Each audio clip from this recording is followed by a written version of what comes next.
শাস্তি দিব হেয়া কিন্তু অসমৰ ৰাইজে নিশ্চয়কৈ ৰূপম দলৈ যদি এই কথা সঁচা প্ৰমাণিত হয় তেনেহলে এয়া হৈছে একেবাৰে অক্ষমনীয় এটা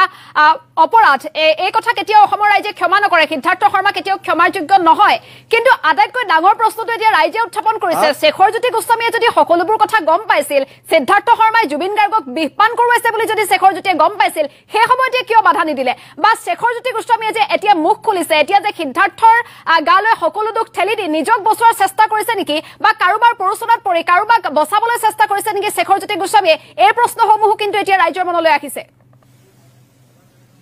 নিশ্চয়কৈ আছেন ভা সেই প্ৰশ্নসমূহ নিশ্চয়কৈ আহিব কাৰণ শেখৰজ্যোতি গোস্বামী বাচিবৰ কাৰণে বা তেওঁ বাচি যাবৰ কাৰণে এই কথাখিনি ক'ব পাৰে সেয়াও হ'ব পাৰে দ্বিতীয়তে এয়াও হ'ব পাৰে যে সিদ্ধাৰ্থ শৰ্মা শ্যামকানু মহন্ত বা আটাইকেইগৰাকী ব্যক্তিয়ে মিলিত হৈ এই কাণ্ডটো কৰিলে নেকি সেই কথাও হ'ব পাৰে কাৰণ জুবিন গাৰ্গৰ যিখিনি মিউজিক LLP বা যিখিনি তেওঁৰ কৰ্মৰাজি সেই কৰ্মৰাজিখিনি যথেষ্ট আৰ্থিক অনুদান আছে বা সেই আৰ্থিক অনুদান তেওঁলোকে